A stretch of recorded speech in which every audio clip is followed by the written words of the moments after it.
Well, thank you all so much for coming.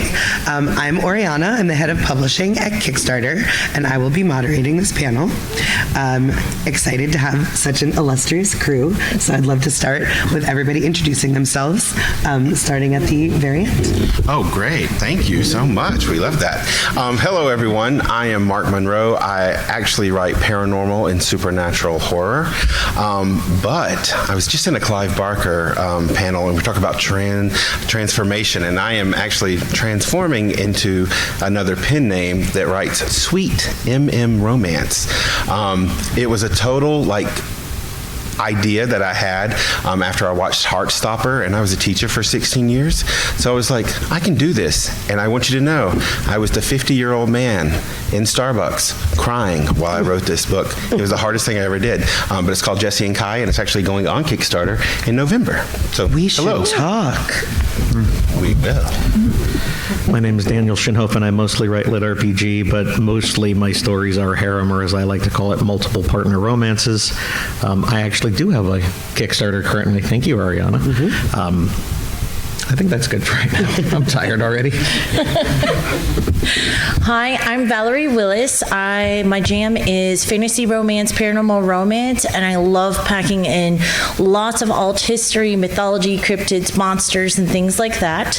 I also write male romance under VC Willis and super spicy erotica and humorous erotica under Honey Cummings. I love that pen name. I was bestowed on me. My friends gave it to me and said, "You will be Honey Cummings." It wasn't taken on Pornhub.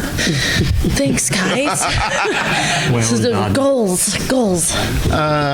Hey, I'm JB Garner. I am a professional author and editor. I publish 30-some novels, edited hundreds, and I write, I don't write specifically romances. I put strong romantic elements in pretty much everything I write. Life is not good without a good love story, and as a trans woman and a lesbian, I try to do a lot of queer rep when I do so. I'm Davis Ashura. I mostly write Asian Indian epic fantasies, but all of my books have a strong romantic or love-based element. It sort of drives a lot of the narrative. And so I guess that's why I got put on this panel. Well, I would like to touch on that for everyone. I know that you're not all strictly romance writers, but since you all have romantic elements, romantic subplots, romance adjacency, I'd love to hear a bit more about what inspires you to kind of center love and relationships in your work. Anybody can start. Oh, okay. I'll leap on that grenade. I mean, honestly, a lot of it came down initially when I just started seriously writing. Love is such a powerful motivational force, and not just romantic love, but familial love, the love of friends, platonic love. It's just so important that I couldn't really wrap my head around writing a story that didn't include it. And then once I kind of, like a small side story, I was in a cult for 20 years. After I emerged from said cult and started finally carrying through with a lot of the feelings and exploring some things like my transition, my sexuality, writing about those sorts of things, which are, love of the self, love of others, sexual feelings, that served as a form of therapy. Along the way, my therapist was like, "You're a writer right through these things." So I did, and then I looked, and I turned back and said, "Is this publishable?" Then I handed it to people and said, "Actually, this is really good." So, that's become a source of a lot of the, especially romantic and sexual things that I have explored in some of my stuff. All right. Well, because I beat you. Oh, sorry. When I first wrote my book, Ghost of Black Bear Mountain, when I was still a teacher. It's really good, by the way. I mean, by the way, if you need an editor, Jamie was not lying about being a great editor. So, thank you, Jamie. But Ghost of Black Bear Mountain, when I originally wrote it, I was a teacher, and even though there was horrific things that happened in the story, it's a ghost story. I didn't want to include any romance because I wanted the main character to be very ambiguous about he's actually just nothing. Leave him alone. But once I was no longer a teacher, then I took the book down and I rewrote it to allowed him to be gay, which was so much more truthful. But the thing was, there was still no romance in it, and I think that's part of the reason that when I saw Heartstopper during the pandemic, when I first discovered what's called BL, which is basically like Thai boy love shows about boys in college that meet and fall in love. It's like the Thai version of Hallmark movies. They're the sweetest, cutest thing. It's like a love story, or excuse me, it's like a fairy tale for men, or for gay men, and it was just the sweetest thing. And I was like, you know what, I really want to try to see what happens if I wrote that. And it was a great exploration, and I just thought about someone being younger, being able to read something like that and to experience something like that, because we all deserve our own fairy tales, no matter who we are. I've lived in poly relationships for a good chunk of my adult life, so writing multiple partners is just something comes naturally to me. But they're healthy, loving relationships, because that's all what we all, I would hope, want in life. And exploring the dynamics and balances between how love can grow between everybody in a relationship is something I want to portray. But the key element that I put in every story basically are the three pillars of relationships: communication, trust, and honesty. Doesn't matter if it's intimate, familiar, or friendship. If you break those pillars, you break the relationship you have with them. So I make sure that is pretty much included, because it doesn't matter the relationship. For me, all my stories have romance in them, and they also have building of friendship, building of trust, and loving relationships, and relationships that are quite the opposite. And I think most of that's because it is one of the best ways to show vulnerability, even on the toughest and most flawed character. And a lot of people's flaws reflect broken relationships or reactions to emotions that we don't know how to digest.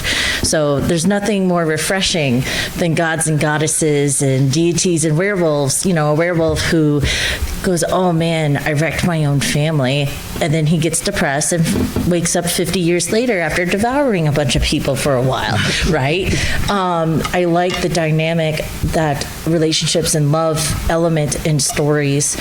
So as a reader, I know most of the books I love have a romance in them. So I kind of fell into that as my writing too. I think I sort of would echo what everyone said so far. I mean, for me, love is both inspirational and aspirational. It's what I want in my own life, and it's what I want in my books. And it's not romantic love only, but like the others have said, a lot of it is fraternal love. The friendship amongst people who are really good friends, and the friendships and the love, I should say, between parents and their children, especially a father and his son, which isn't always portrayed in a very healthy way in popular media. That there can be those kind of situations where a father and a son have deep bonds. And for my own sons, I want to have a deep bond with my son. So those are the kind of books that I want to read, and those are the kind of books I want to write. Those are all really lovely. You guys all touched on this a little bit, but I think romantic plots can wind up being very radical, helping people to imagine less heteronormative, more empowering, more inclusive ways to pursue love. So I'd love to hear a bit more about what you hope people might learn from some of the romantic ideals and structures that you write about in your work. Love doesn't have to be monogamous, honestly. Love of friends is easy. You can love more than one friend, so why can't you have more than one person that you deeply love in an intimate way?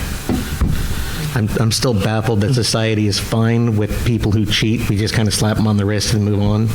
But if you say, oh yeah, I got 3 healthy female partners that date me, and, we live together and stuff, they go, what? It's pretty messed up. And in the same line, just showing that, people like me have the same kind of relationships as like maybe better. Sorry, all the hats out there. That was an unintended slight. I didn't mean it. I sort of did, but I didn't.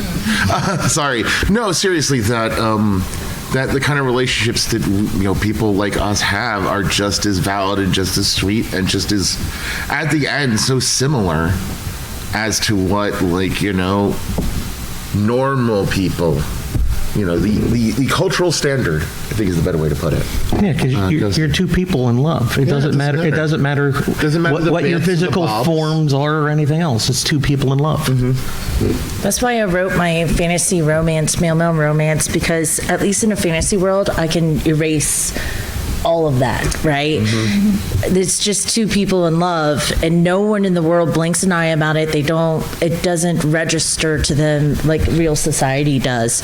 And I think that's what a lot of romance genre is really good at, is being able to peel back those things. And also reverse harems, right? The idea that you can sustain different relationships all at once and all together, or in components or departmental. I also, as a writer though, especially with my Honey Cummings stuff and the erotica stuff, is communication before, during, and after the main event, the climax. Because I don't think we're taught, or ever, it's almost taboo to talk about, that you should be talking during all these things. And that's healthy, and it creates healthier relationships. Aftercare is important. Yes. Even if you're not doing anything kinky. But so is pre-care, like you said. Exactly. The whole thing. Yeah, exactly. With me, like what I hope that people get from that, I mean, I'm so appreciative that you guys all mentioned the different types of love, because I'm like, I'm just talking about romance. In the book that I'm waiting to publish, and really a lot of it is all about found family. That's one of the most popular tropes. We love that one, and especially in like my community, if you're not accepted by your family, you find your family in other places.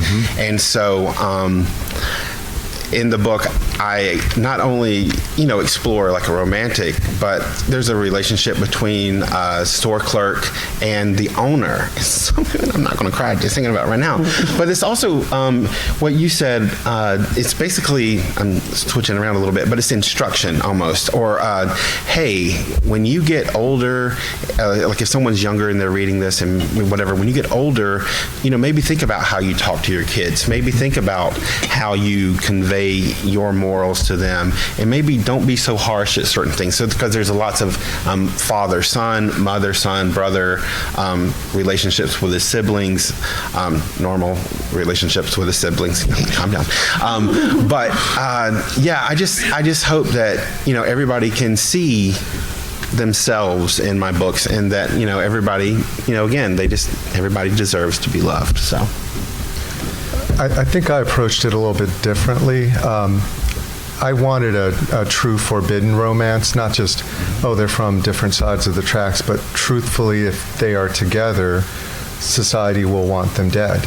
And so the characters who have the romantic love, everything that they're taught about each other is that the other person is evil, that their entire culture is evil.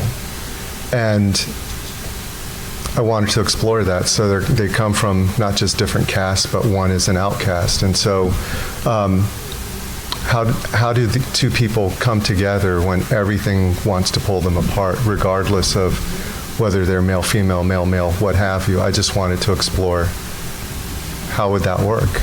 And so I put them through a lot of hell, but they get there.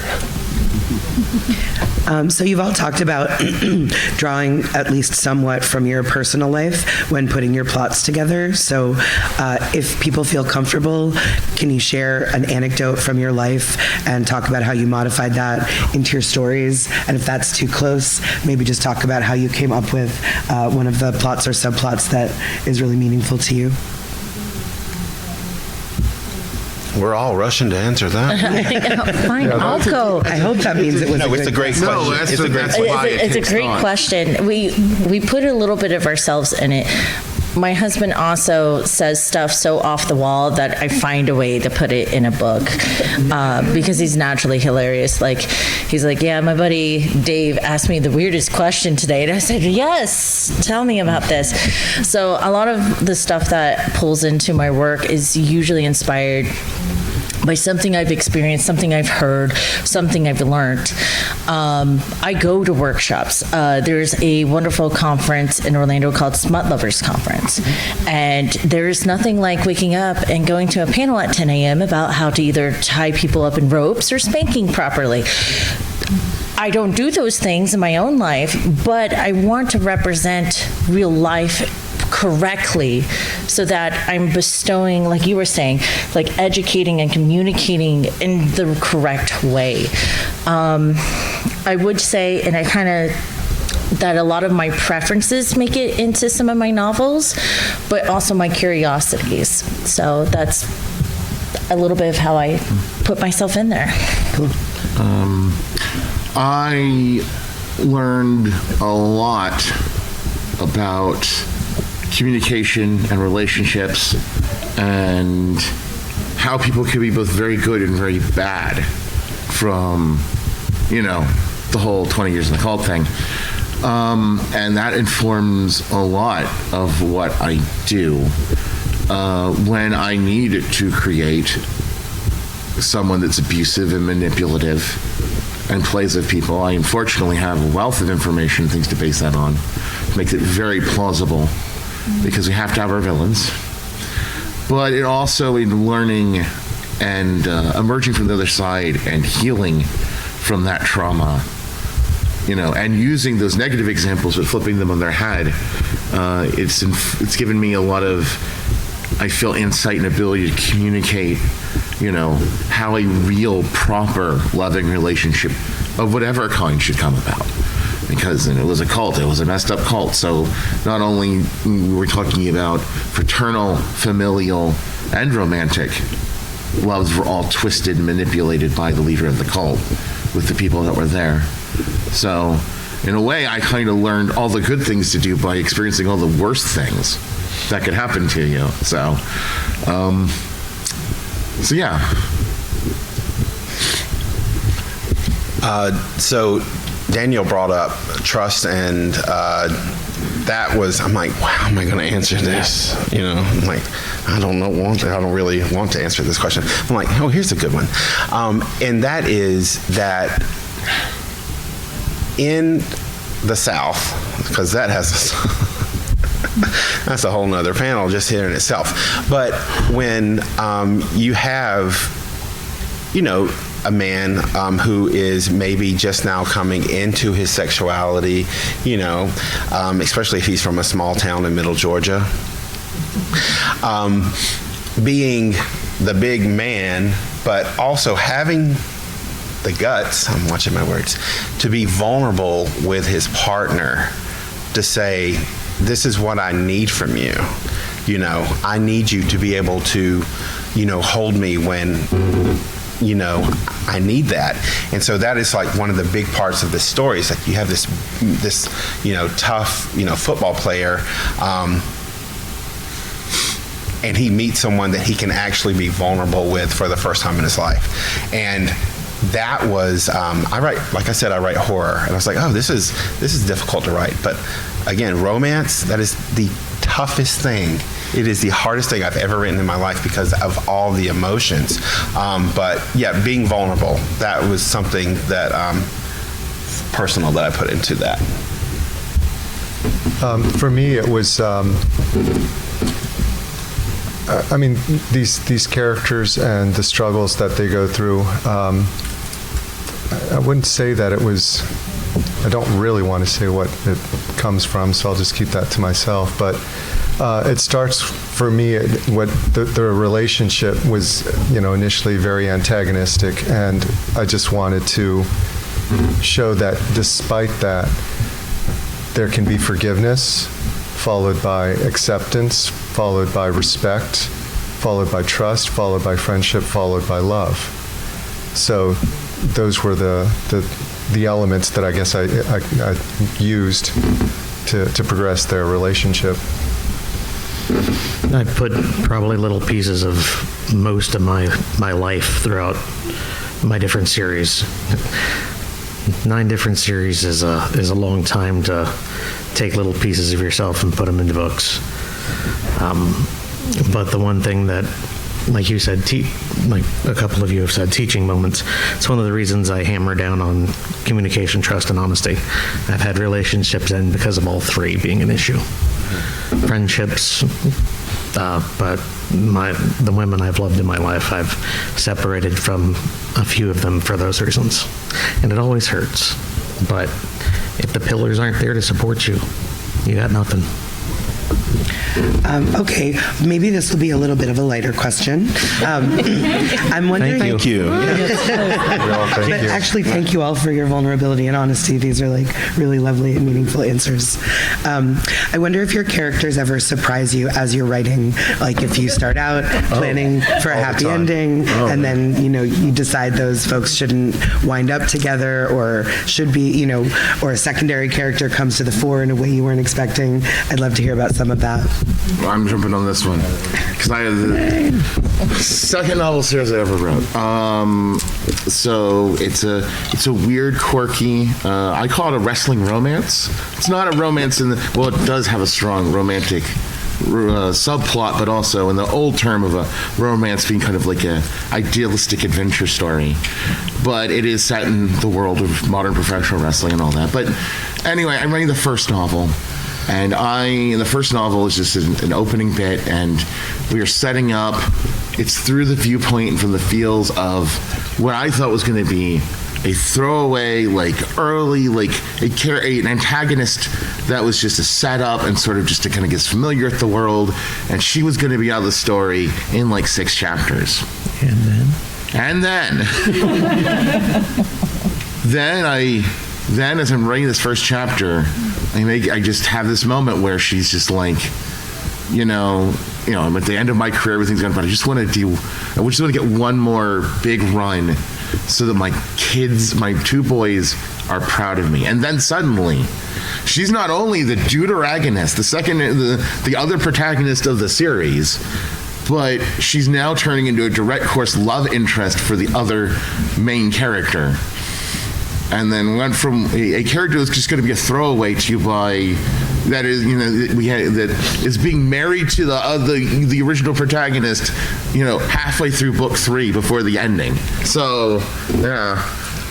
Sometimes you just have that humanizing moment and you go, this isn't just someone I can throw away.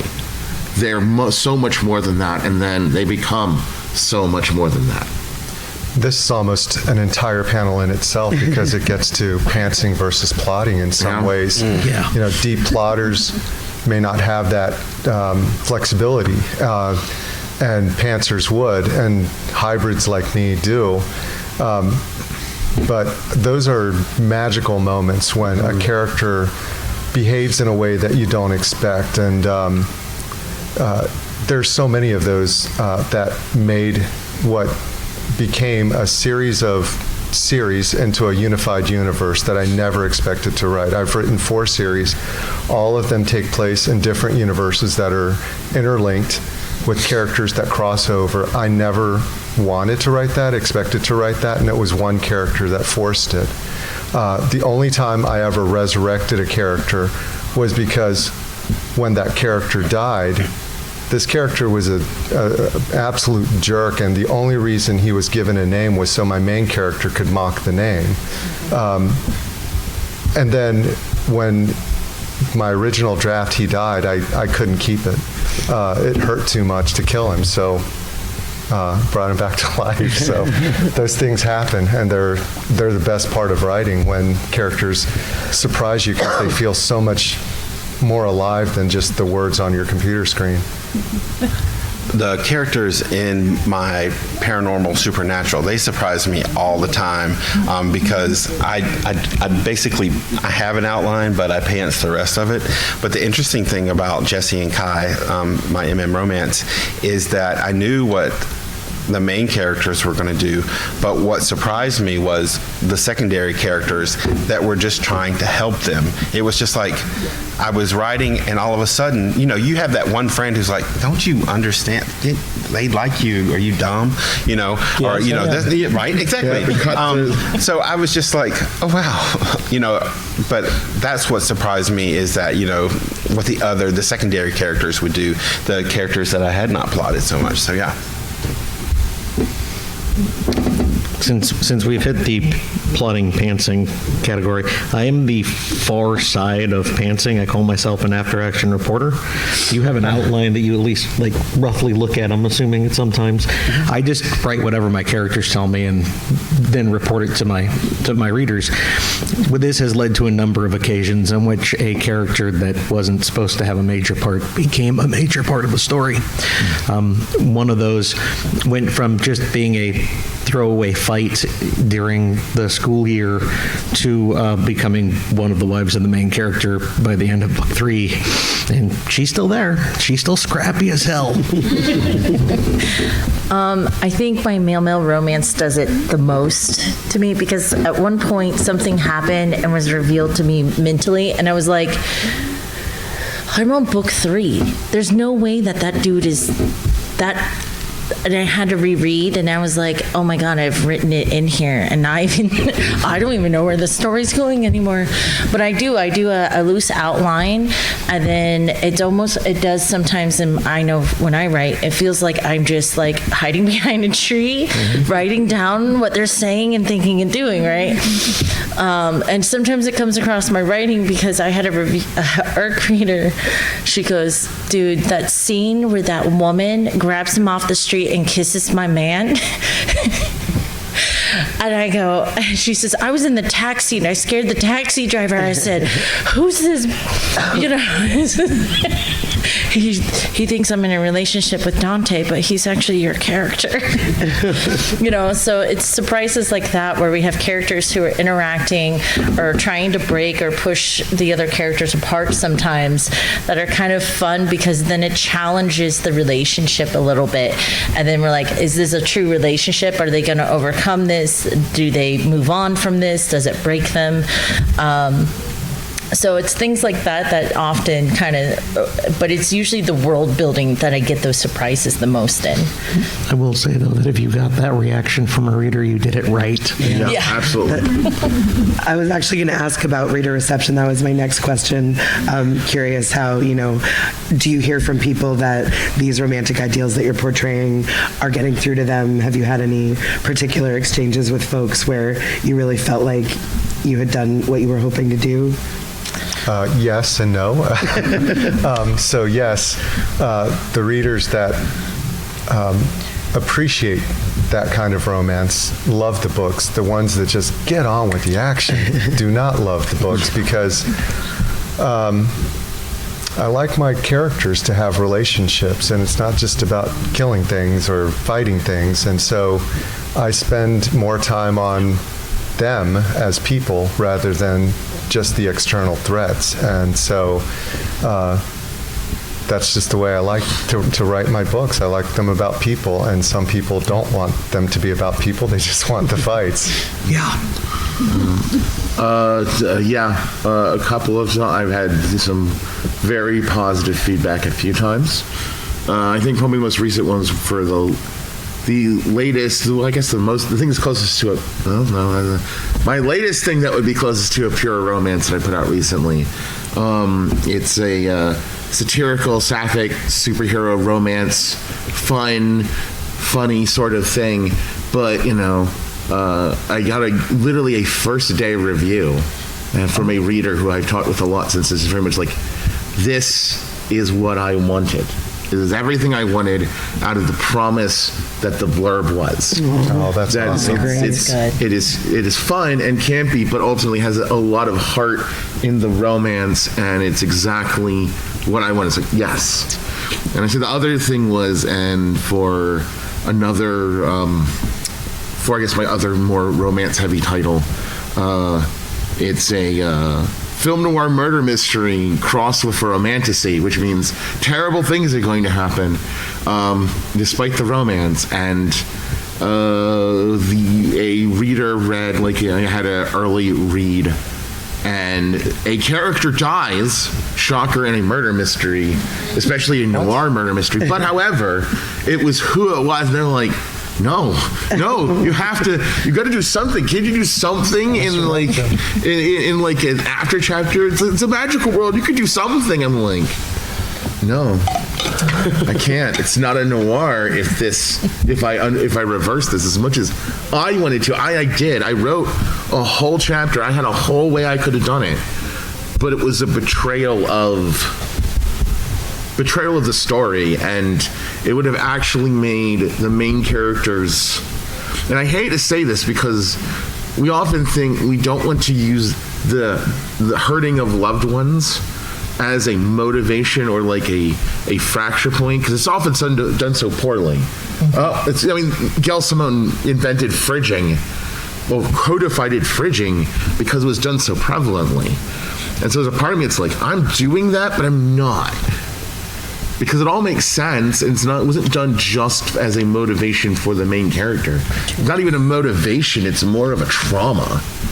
But it was a point where I waffled back and forth, and my editor's like, no, you lose the power of this scene if you take it back. So that terrible death happens. But it affected a reader so much that so that meant the romance and the relationship that was formed was powerful enough that they said they didn't want it to go away. During the pandemic, I don't know how many of you started a TikTok, but so there was a lot of readers that started TikToks, and so this one guy that lives up in the Carolinas, he's on Instagram. It's Books Me a Read. It's Luis Williams, and so he's gotten almost like 13,000 followers, which to me is a lot. But we've kind of kept in touch, and so he's read my paranormal stuff, and so I was just like, hey, you review all these romance. Will you read this book? Because I don't know. And so he agreed to read it, and he said, this is the strongest thing you've ever written. And he said, and it made me cry. And I was just like, wow. So that was like a big boost, because I'm just writing something that I think is really sweet, and I wish that could happen. Or maybe I don't want to talk about it. But it was great because, so I was like, there you go. Lovely. That's what I'm saying. I've had fans contact me about different moments in books, but the one that sticks with me was from, I think, 4 years ago now. I had a husband and wife both contact me separately. They were going through marriage counseling and having a hard time, and that's because when they went to marriage counseling, they never talked truthfully to the therapist or themselves or each other. And the wife read the book, and she saw the 3 pillars, and she thought about it for a couple weeks, and then she handed the book to her husband and said, just read it. And they both contacted me and said, thank you for putting that in. So that's will always stick with me. Yeah, that's lovely. What more could you want? What more could anyone as a writer want to have that affects people so deeply? Just hats off. Yeah, I'm one of those readers who brave the reviews often. And you have to have a thick skin. I always recommend to authors, that's for readers, but I like to dip in there and I'm like, okay, am I hitting the points that I wanted to hit? So I got a recent review on Cedric, it's 3 stars. Okay, that's not bad. He hated the main character because he's a jerk. And I said, yeah, he is. Good. So that's the kind of stuff I get. But other times, like on Queen's Incubus, I get, you guys are so wily in these reviews. There's one that says, before start reading, please warn your significant other or charge the batteries. And I'm like, well, that's a great endorsement. I wanted to write erotica with poly fantasy aspects. That's the best. But this one, the male romance, I have a book reviewer out of Jamaica who is currently going through the arc of book 3 and 4 for me. And she sends me voice clips on Instagram. And 2 weeks ago, she's like, imagine this in a very thick Jamaican accent. Valerie, Valerie, Valerie, you have me acting a fool on God's day. So it's been really cool to see everyone's reactions. And I know my books aren't going to be everyone's cup of tea. And sometimes I see that in the review and I'm like, well, that's the story I wrote. And you saw that and it's not for you. And that's cool. That's fine. Now someone else knows a little bit about something that they don't like. But having Laddie just constantly send me messages, she goes, he took my man. And she's like, what have you done to Dante? And things like that. So I thrive off of that. I'll be having a bad day and then a new review pops up or someone sends me a DM or posts a little snippet or something and it keeps me going. That's so lovely. So I still have some questions, but I want to make sure that we get to what the audience has come here for. So do we have audience questions that I can move into? Go ahead. I'll just repeat it into the mic. So I was doing Reddit the other day, and I read something that surprised me, and then I thought about it, and it made sense. Dungeon Crawler Carl is a romantic love story, and I hadn't even considered it, and I was wondering thoughts on that, and something that's done with a romantic love story. So the question is, he saw someone on Reddit talking about how Dungeon Crawler Carl is an aromantic love story, which he hadn't thought of, blew his mind. And the question, I think, is thoughts on that, and has anyone ever tried to write to that theme? And I just read this book. I love it, but I'm trying to wrap my head around it as an aromantic love story. Because aromantic love story is kind of an oxymoron to begin with. It is, but have you read the story? Yeah, I have. Doesn't it make sense? No. Yeah, between which characters? Carl and Donut. Yeah, that's between Carl and Donut. Well, He loves the cat like family. yeah. So that's- in that regard, it is the love story of a family. Yeah, So- I guess aromantic is just a weird way to put it because it throws off the better way to put it. So my brain's instantly trying to analyze that. It's a familia. It's a love. It's a It's a family story. family story. It's a family It's a story. found family story. and it has some powerful moments of that. So I 100% agree. It's a found family trope story. Because found family, and it's also a redemption arc a little bit because he's trying to make up for him not being strong enough in the relationship. So now he's having to kind of learn how to do that the rough way with Donut, but how to communicate better. There are some super poignant moments with Carl and Jonah, and I'm saying, and I know I'm talking about a talking cat, but just some very poignant moments of family. Because I was just rereading this, I was actually, weirdly enough, reading it aloud to a friend of mine who just loves to hear me read things aloud to her. Apparently, I have a good voice for that. But just some of the moments, there's just a super poignant moments. I really see where that's coming from. So absolutely, it is definitely a family. It's a family story. It's a family story. Excellent. Next question. Yeah? Oh, we have a mic. So I thought I was going to have a question for Davis, the Silver Fox of indie publishing, but actually Valerie was touching on some things I'm really curious about. I'm also an author and very straight white guy, very basic. So I'm curious about writing relationships that you haven't experienced or maybe aren't even curious about, but you're trying to work that into the book for a character. How do you go about writing relationships you don't have that experience with? I find people, and sensitivity readers are amazing. They're a big component of proofreading and your editorial process as a writer. And there is places where people post.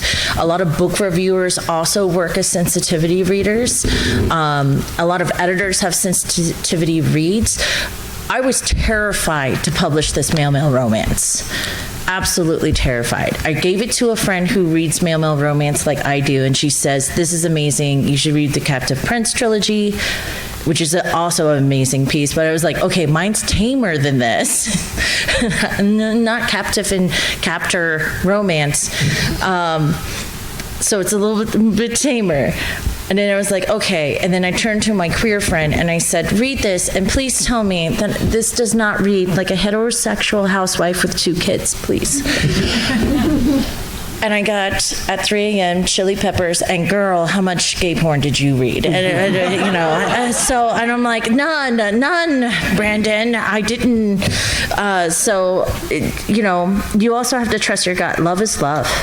And that's the angle I go about a lot of my stuff. And then I hand it to a sensitivity reader who either lives that lifestyle, interacts with people in that lifestyle, or someone who specializes, you know, who is part of that community.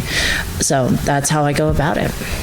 And in truth, whenever you're writing anything that you don't know anything about, you go to the people that have expertise in that field, whether it's you don't understand biology or history, you go to the ones who have expertise in that area and hope you do it right. As someone who is one of those other peoples, please talk a lot to people who are actually in the community before you even get to sensitivity editing, before you get to anything else. I know you both said it, but just to really, really hammer on that, because so even a sensitivity reader, even if they're of the community, they are one person of a large community. And they can get it wrong, not because they're trying to get it wrong, but because you hit for this angle and they approve of that angle, but because they don't know everyone. Regardless of what you think, all lesbians do not know each other. We have a secret handshake though, but the point is that so you may have accidentally done something wrong over here that they didn't know about because their radius is only so large. So really, really get out there, and not just the specific thing of, oh, I'm writing out of the blue. I'm writing a lesbian love story. I talk to lesbians, but don't just talk to lesbians, but talk to lesbians in like the geopolitical, cultural areas best you can, because every nation, every culture has their own subcultures, and that can be different. And so you get more and more authenticity the more you research, and the more specificity you use in your researching. And it's just a lot of people get it wrong, and none of us like it when you get. When one of us wants to read, I don't want to read a lesbian romance where I know it's wrong. It makes me feel sad. Make new friends. Make new friends. Yeah, that's really what it is. Yeah. Other questions? Crickets. Okay. Oh, yeah. Mm-hmm. Yes. Here he comes. So for JV, if this is too personal of a question, I completely understand. Okay. But as somebody who was raised in a cult, I was raised in a Christian fundamentalist cult. I'm just curious if you would be willing to share what your experience is. Oh, sure. Just roll with me if I cry, but it's okay. So my cult experience, and yes, thank you for being brave enough to say that, because no one really wants to. It took a while before I could admit it to others. I had another euphemism for it, and one of my friends that's not what happened to you. You're misrepresenting people, and you're making it harder for you when you misrepresent it. So I had to take the courage and therapy to where I could admit it. But so what happened to me, I was everything very normal, I guess you could say. Lots of repressed feelings. I was a child of the 80s, so the concept of sex change operation, not necessarily how scandalous, but that's a joke in a comedy. You're a serial killer. So a lot of repression. But my freshman year of college, my father died very suddenly, and there was a couple of folks that I knew online. This is the early dawn of the internet. And I had met them a few times actually in person, so I felt they were safe. But in the aftermath of my father dying, my mother went, by her own admission, crazy. And my older brother and sister had kind of to focus on taking care of mom.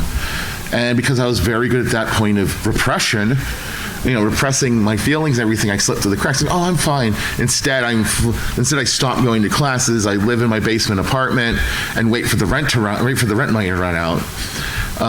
So cult leader shows up out of the blue, goes like, oh, I know you're going through a lot. We're going to take you in and take care of you. Now, this wasn't some formal cult, like, it's no, like, big. It was like Christian fundamentalists. It was one man, one guy, and his cult of personality that he formed because he was an incredibly broken bipolar narcissist who was smart enough and charismatic enough to be able to play people off each other and manipulate people into loving them, usually by grand gestures of goodness, like, oh, I thought he had saved my life, so I was indebted. And then that got twisted and warped, and I, in particular, was used as the last bastion of loyalty. This cult was generally 4 to at most like 6, 7 people, so real tight, but rotating through a core cast of like 4, and then other people would get drug in. Some of them would escape. Most of them would eventually escape, but I was the one that was denied romantic love, but always hung on the hook for when fights happened and he had to manipulate people.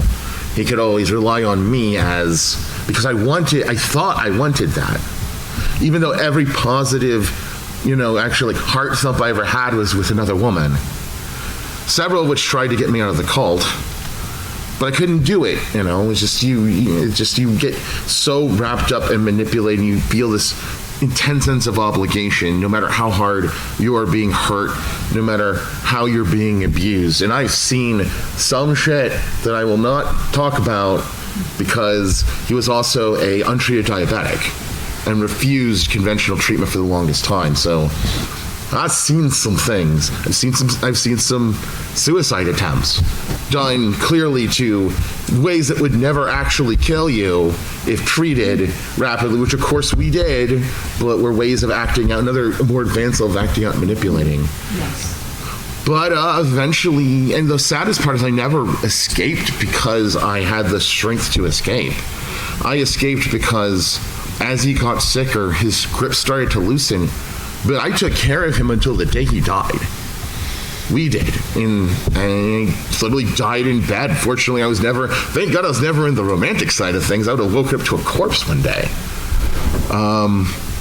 But after he died, obviously then, several of us clung together for a while, but I started questioning a lot more because once those floodgates open, you start to think, and I fortunately kind of connected with a bunch of really amazingly queer friends outside of the cult, and then I saw things and started to realize things about myself, and then when I started asking them, because I'm not going to talk to these people, my family from the cult, I didn't think they would ever get it. And also I was afraid that they would exert that influence they still had. So talking to some of these outside friends, like they're the ones that got me hooked into therapy. And then there's a whole mountain of trauma to unpack. Then we could finally get to my gender feelings, and then we could get to my sexuality. But it was worth all the time. I'm the one that left. I'm the one that moved out. And it was like leaving this. They still live in the same house. They've renovated it, and they cleared out a lot of his old junk, but it's still the same house. And I drift further apart from them for the obvious reason that I've moved on and I'm repairing my life, and they are stuck in that cycle still, really unable to escape. And I can't do anything for them, and it's sad, but that's life, man. Thank you for your strength. Thank you. Thank you for that answer. Does anybody have a question to follow that? I'm so sorry who brought the book down. But if we want to add, just as it ultimately is a good story, because while it took a long time, in the end I wound up happy and healthy and being who I should have always been from day one. So, and that was through love. That was through 3 pillars, because I trusted people, they were honest with me, and we had that respect and love. So, bringing it all back. Always bring it back. Did you have a question you wanted to ask? So I wanted to ask if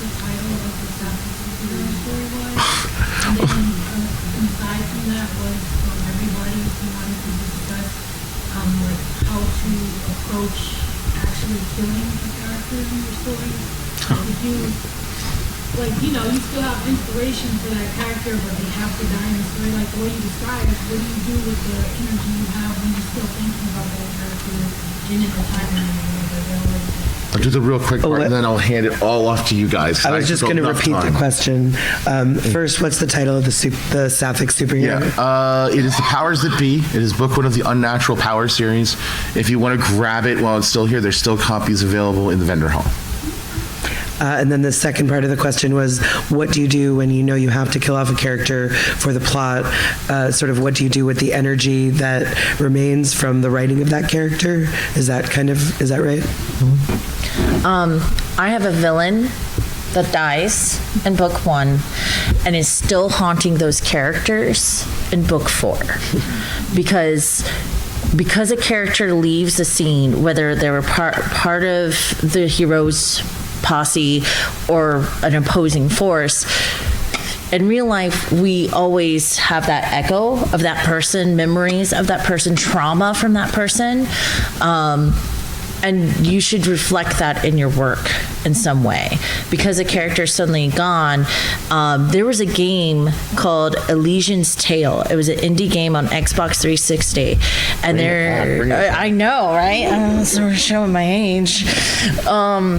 And there is a point in their storytelling that you go to fight the villain to save the sick dad, and you come back and you don't make it. It's purposely set up that way, right?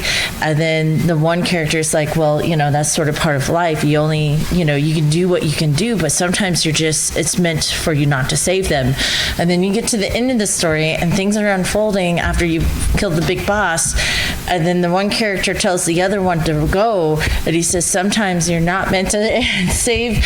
And it's the death and that dialogue during that scene can come back and be a hard-hitting moment for your reader, because now you're double stacking 2 deaths.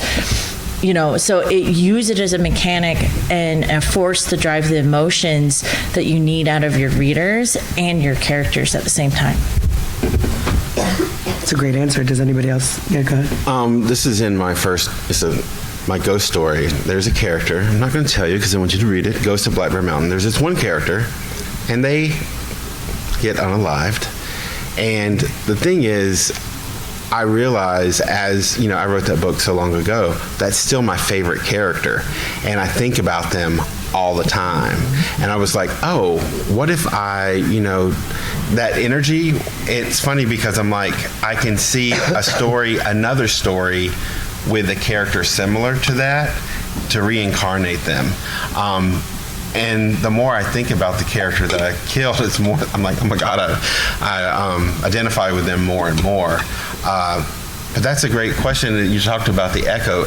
When people die, there are ramifications, there are emotions, and they don't just stop. They have to keep going. So just be creative with that, and see what ideas come to you from that, to what else you could do with it. So I can't add to that. Ditto. Yeah, I don't really have much to add to that either, except to ask, well, not to ask, but to say what that character's death, the energy that comes from it, it depends on what is necessary for the rest of the story. If it's just loss and the character is just moving on, that tells something about that character. There are some people out there for whom they don't feel loss in the same way that other people do.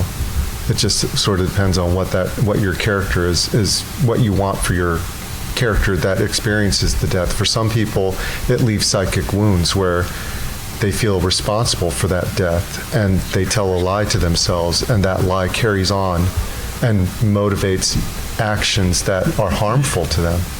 So it sort of depends on what happens with what you want for your character. We have time for one more, if we have one more. Okay, yeah. So last year I attended a panel on YA romance and how that works. And I asked a question about, especially within the genre of YA, what lessons you should be thinking about within your works, because there's a microphone here. That's why I'm so loud. I developed a superpower? What lessons that you teach in your books, right?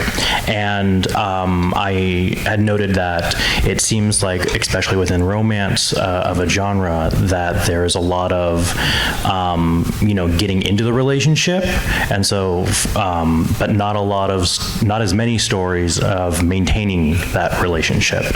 And within the context of YA, with the lessons that you should be teaching, what are their thoughts on that? And generally the panel replied is, well, we don't think about it that hard.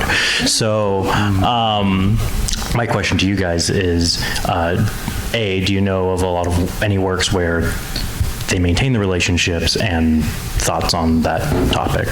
Well, I think maintaining a relationship is more important than just falling in love. Yes. That's harder than falling in love. Falling in love is easy. Maintaining that love year after year, that's hard, especially because people argue, and they can be cruel to each other unintentionally. And finding a way past that is hard, and it's necessary. And so for my stories, the people that fall in love, they have conflicts with each other, and they have to go and resolve those conflicts. I think that's important. Pretty much every romantic thing I do, generally the characters get together and form a relationship in book 1, maybe book 2, and the rest of the series is their relationship, making it work. Yeah, same. Not YA. I don't write YA. None of us. I do. Oh, well, I don't write YA either, usually. I'm scared my answer would be, would open up too much debate, so I just won't answer. And I don't know if YA necessarily has to be written in that way. Right. No. That's what I said. That's a different genre. People don't buy those books. Dark YA, urban fantasy, alt history, because I blend all the genres. Yeah, you got them all. It's a trilogy. I wrote it back in high school, and I actually had a goal for each book. So it's Rebirth, Judgment, and Death. It's very dark. I know. Sounds. I don't even read it. As a child, I was going through. Look, my mom kept burning the notebook I wrote it in. Oh my God. So I had to print it in folders and hide it in people's lockers. And I'm going to show my age. 20-year high school reunion, people still had the folders. So that's crazy to know that my story impacted them that early. But the first book is, he's failed in reincarnation.